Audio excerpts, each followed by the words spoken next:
Salam sejahtera buat kita semua. Senang sekali saya bisa berjumpa dengan Bapak Ibu Saudara sekalian dalam renungan harian. Sebelum kita membaca Alkitab dan merenungkan firman Tuhan, mari kita berdoa. Bapa di sorga, kami mengucap syukur kepadamu. Tuhan berkenan mengaruniakan keselamatan di dalam dan melalui Yesus Kristus. Syukur Tuhan karena hari yang baru yang Tuhan anugerahkan bagi kami untuk kami menikmati karya-Mu yang agung. Bimbing kami untuk kami terus berkarya yang terbaik. Firman-Mu kiranya menjadi kekuatan bagi kami dalam menjalani hari-hari ini. Ya Roh Kudus, berfirmanlah karena kami sedia mendengarkan firman-Mu, merenungkannya dan melakukannya dalam kehidupan sehari-hari. Dalam nama Yesus, amin. Pembacaan Alkitab kita, Pengkhotbah pasal 4 ayat 6. Demikian firman Tuhan. Segenggam ketenangan lebih baik daripada 2 genggam jeripayah dan usaha menjaring angin. Saudara-saudara, tema renungan kita ialah ketenangan. Apakah yang membuat kita tidak tenang? Membuat tidak tenang atau gelisah atau panik adalah berbagai akumulasi persoalan baik yang berskala kecil maupun yang berskala besar. Dan bisa masalahnya banyak. Banyaknya masalah, sulit hendak memulai dari mana menyelesaikannya.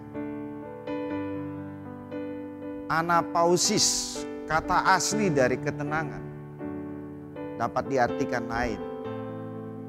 Dalam terjemahan baru Alkitab, diberi pengertian atau diartikan perhentian dengan berhenti-hentinya dan henti-hentinya. Dan dalam Kamus Besar Bahasa Indonesia, kata tenang yaitu kelihatan diam, tidak bergerak atau tidak berombak, diam, tidak berubah-ubah, tidak gelisah, tidak rusuh, tidak kacau, tidak ribut, aman dan tentram. Alkitab memberi kesaksian gunanya menjadi tenang dan sudah pasti dapat melewati persoalan-persoalan berat karena Tuhan menolong kita. Perhatikan 1 Petrus 4 ayat 7. Kesudahan segala sesuatu sudah dekat. Karena itu kuasailah dirimu dan jadilah tenang supaya kamu dapat berdoa. Perhatikan Ulangan 31 ayat 6. Kuatkan dan teguhkanlah hatimu. Janganlah takut dan jangan gemetar karena mereka. Sebab Tuhan Allahmu dialah yang berjalan menyertai engkau. Ia tidak akan membiarkan engkau dan tidak akan meninggalkan engkau. Musa yang memimpin waktu itu memberi mereka ketenangan untuk melawan musuh. Perhatikan Ulangan 31 ayat 8. Sebab Tuhan dia sendiri akan berjalan di depanmu. Dia sendiri akan menyertai engkau. Dia tidak akan membiarkan engkau dan tidak akan meninggalkan engkau. Jangan takut dan janganlah patah hati. Demikian Musa memberi kekuatan orang Israel. Kata pengkhotbah bacaan kita tentang ketenangan. Dia katakan segenggam ketenangan lebih baik daripada 2 genggam jeripaya dan usaha menjaring angin. Pengkhotbah 4 ayat 6. Bapak Ibu Saudara sekalian, bila kita diperhadapkan dengan berbagai persoalan hidup yang rumit sehingga kita tidak menjadi tenang,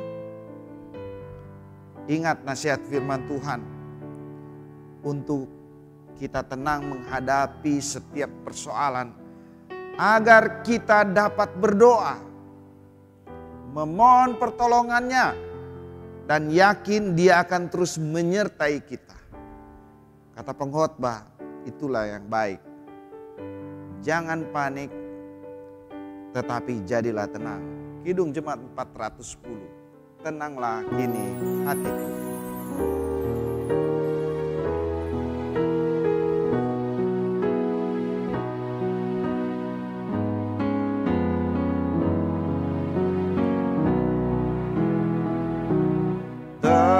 Tenanglah kini hatiku, Tuhan memimpin langkahku. Di tiap saat dan kerja, tetap rasa tangannya. Tuhanlah yang membimbingku, tanganku dipegang teguh. Hatiku berserah penuh, tanganku dipegang teguh.